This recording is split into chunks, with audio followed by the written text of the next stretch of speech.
The morning heat settled over the training ground long before the soldiers did. Dust hung in the air, unmoved by wind, pressed flat by the weight of the sun. Rows of men stood in formation, boots aligned, backs straight, faces blank with discipline. These were not recruits. These were trained soldiers, men conditioned to obey, to strike, to move forward without hesitation when ordered. They had learned to trust structure, repetition, and force. That was the foundation of their world, and it had worked well enough to keep them alive. Until that morning, no one had questioned it. Bruce Lee stood apart from them, not elevated, not commanding, not wearing any insignia that signaled authority. No uniform, no rank, just a lean figure in plain training clothes, calm to the point of seeming detached. To the soldiers, he looked misplaced, like a civilian who had wandered somewhere he did not belong. To the officers observing from the edge of the field, he looked worse, like a risk, an unknown variable introduced into a system built on predictability. The session had already gone on for nearly an hour. Bruce spoke little. He demonstrated movements slowly, sometimes stopping entirely to let the soldiers feel positions rather than watch them. He emphasized balance over force, timing over aggression, redirection instead of collision. To some, it looked thoughtful, to others it looked pointless. There were murmurs among the ranks, small shifts of weight, the subtle signs of impatience that trained men show when something violates their expectations of efficiency. One officer, tall and broad-shouldered, finally stepped forward. His voice carried easily, sharpened by years of command. He did not shout. He did not insult. He stated his judgment plainly, the way soldiers are taught to speak when they believe something is wrong. "What you're showing them," he said, "that's useless in real combat. No hesitation, no apology, just certainty." The air changed. Conversations stopped. The soldiers felt it immediately, the moment when instruction becomes confrontation. Bruce turned toward the officer slowly, not defensive, not surprised. He had heard this before, many times, in many places. He studied the man the way he studied movement, posture, tension, certainty. He did not argue. He did not explain. He nodded once. Then he said something that did not sound like a challenge, but functioned as one. "Show me." The officer did not step back. He stepped in. That alone told Bruce everything he needed to know. This was not a man posturing for authority, not someone protecting rank. This was someone who believed deeply in what he had been taught, someone whose confidence came from experience rather than theory. He had trained soldiers under pressure, watched men break and others harden, learned which techniques survived chaos and which fell apart the moment plans dissolved. To him, anything that did not rely on force, speed, and direct control felt like indulgence. The officer adjusted his stance without thinking, feet widening slightly, weight settling forward. Years of conditioning revealed themselves in subtle ways, how his shoulders squared, how his breathing slowed, how his hands positioned not high, not low, but ready. He had fought before, maybe not in rings or dojos, but in places where hesitation meant injury or worse. Around them, the soldiers instinctively created space, sensing that instruction had crossed into demonstration. Bruce did nothing to mirror him. He did not raise his hands. He did not lower his center of gravity. He did not signal readiness in any of the ways the officer recognized. That absence of preparation irritated him. To trained eyes, it looked careless, even disrespectful. The officer spoke again, firm now. "I'm not going to hold back." Bruce nodded once more. "I wouldn't want you to." 8 seconds is an eternity when measured properly. Long enough for decisions to be made, short enough that mistakes cannot be corrected. The officer moved first, exactly as he had been trained, direct, aggressive, committed. His attack closed distance fast, meant to overwhelm rather than probe. Bruce stepped not away, but slightly aside, a minimal adjustment that stole the attack's alignment without breaking its momentum. The officer felt it immediately. The strike did not land where his body expected it to. His balance shifted forward, just enough. Bruce's hand met his arm, not with force, but with placement, redirecting, guiding, borrowing energy rather than opposing it. The officer tried to recover, to recenter, but recovery assumed space. Bruce did not give him any. In the span of a breath, the officer's structure unraveled. His second attempt never fully formed. His third became unnecessary. Bruce moved with the officer, not against him, turning intent into vulnerability.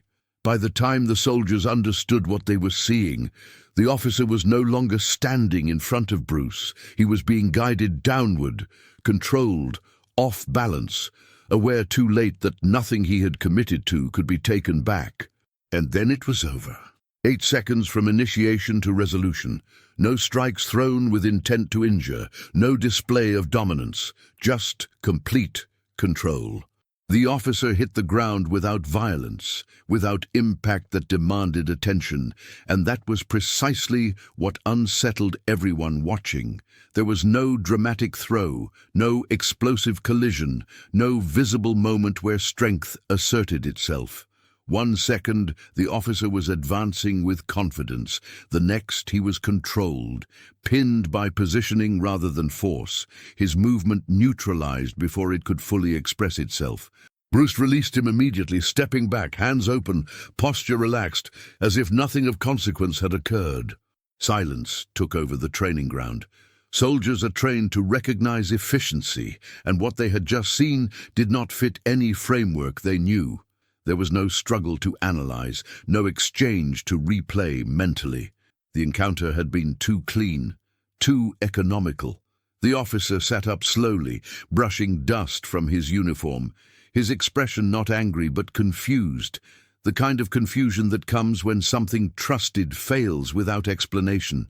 He had not been overpowered. He had been interrupted. Bruce waited. He did not fill the silence with commentary. He understood that explanation before comprehension only creates resistance. The officer stood again, slower now, his movements careful, not because he was hurt, but because he was recalibrating. Years of training told him he should understand what happened. Instinct told him he didn't. That gap mattered. "You attacked correctly," Bruce said finally, his voice calm, even respectful. "Everything you did made sense within your training." The officer looked at him sharply, expecting criticism, but there was none. Bruce continued, "You committed fully. You relied on power, speed, and control. Those things work against people who meet force with force. But when force is redirected instead of opposed, commitment becomes exposure." The soldiers listened closely now. Not because Bruce had defeated an officer, but because he had framed the exchange in terms they understood. No mysticism, no philosophy for philosophy's sake, just mechanics and consequence. Bruce gestured lightly toward the officer. "When you moved, your intention was clear before your body arrived. Your weight shifted, your center advanced.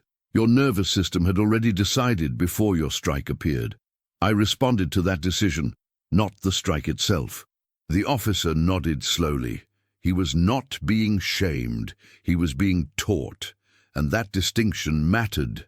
Soldiers are trained to respect instruction that does not belittle competence. Bruce was not dismissing military training, he was exposing its blind spots. "Your system is designed for chaos," Bruce continued, "but it assumes the opponent will give you resistance. When resistance disappears, the system struggles." That was when the soldiers understood what useless had really meant. Not ineffective, incomplete. Bruce turned back to the formation. "Every one of you is stronger than me, better conditioned, more accustomed to violence. That is not the question. The question is, what happens when your opponent does not fight the way you expect? When they don't give you structure to break, when they remove your assumptions before you can act." No one spoke, no one needed to. The officer stepped forward again, not with challenge this time, but with restraint. He extended his hand. Bruce took it. The gesture was small, but the shift it represented was not. 8 seconds had not proven Bruce's superiority. They had revealed a gap in understanding large enough to change how men trained to survive. Training resumed, but it was no longer the same training. The movements were identical, the drills unchanged, yet the atmosphere had shifted in a way that could not be undone. The soldiers were no longer watching Bruce as an outsider invited to demonstrate an alternative method. They were watching him as a variable their system had not accounted for. Every correction he made, every small adjustment in foot placement or angle of entry, landed differently now. What had seemed abstract minutes earlier had become tangible, measured not in theory but in consequence. Bruce did not press the moment. He understood restraint better than spectacle. Instead of repeating the demonstration, he broke it down slowly, stripping away drama until only function remained. He showed how tension announces itself before movement, how breath changes before action, how commitment narrows options rather than expanding them. He spoke in the language of efficiency, not philosophy, grounding every concept in outcomes the soldiers could recognize from their own experience in the field. The officer stood slightly apart, arms crossed, not in defiance, but in focus. He replayed the 8 seconds again and again in his mind, searching for the instant where control slipped away. What unsettled him was not that Bruce had responded faster, but that the response had begun before the attack existed in any visible form. It challenged the assumption that reaction is always secondary, that defense must follow offense. Bruce had demonstrated something else entirely, interception at the level of intent. That realization lingered longer than bruises ever could. In combat, hesitation kills. Overcommitment does the same. The officer recognized that his training emphasized decisive action, but rarely addressed what happens when decisiveness becomes predictable.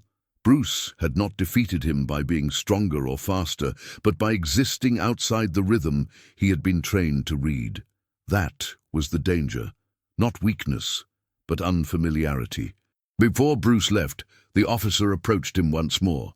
This time there was no edge in his voice, just clarity. "What you showed us isn't useless," he said. "It's just uncomfortable." Bruce allowed a small smile. The most effective things usually are. He did not ask for validation, nor did he frame the moment as victory. He simply nodded, gathered his things, and stepped away as the soldiers returned to their drills, now aware that what they thought was complete training was only a foundation. Years later, some of those men would remember that session not as a story about Bruce Lee, but as the first time they questioned certainty itself. 8 seconds had not rewritten military doctrine. They had done something more subtle and more dangerous.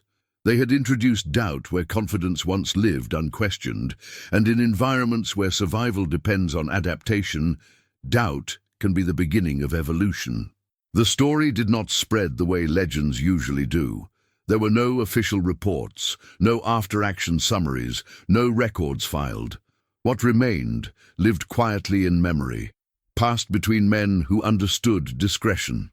It was told without embellishment, without names at first, just a description of a moment when training failed to explain what happened, and a different framework had to be considered. Over time, the details sharpened. A civilian instructor, a senior officer, 8 seconds. No injuries, total control. Bruce never referenced the encounter publicly. He did not need to. For him, the demonstration had served its purpose. It had not been about proving superiority, nor about challenging authority. It had been about exposing a principle that could not be taught through explanation alone. Some lessons require direct experience, delivered cleanly and without humiliation. That was always his approach. Teach without ego, correct without dominance, leave the student intact, but changed. What mattered was not what happened in those 8 seconds, but what followed. Soldiers began to ask different questions, not louder ones, not confrontational ones, but quieter, more precise ones. How do you read intention before movement? How do you remove tension instead of matching it? How do you stay adaptive when chaos removes structure? Those questions reshaped how some of them trained, how they thought, how they approached uncertainty long after Bruce was gone. Years later, when Bruce Lee became a symbol rather than a man, stories like this were often dismissed as exaggeration. Too clean, too efficient, too restrained to satisfy the appetite for spectacle. But those who had been there understood why it sounded unbelievable. Real mastery rarely looks dramatic. It looks simple, it looks quiet, and it ends before observers realize it began. 8 seconds were enough, not to dominate, not to humiliate, but to reveal a blind spot that strength alone cannot cover. That was the lesson Bruce left behind, not just for soldiers, not just for martial artists, but for anyone who mistakes certainty for completeness. History remembers the myths, but mastery lives in the moments where force is unnecessary and understanding arrives before resistance.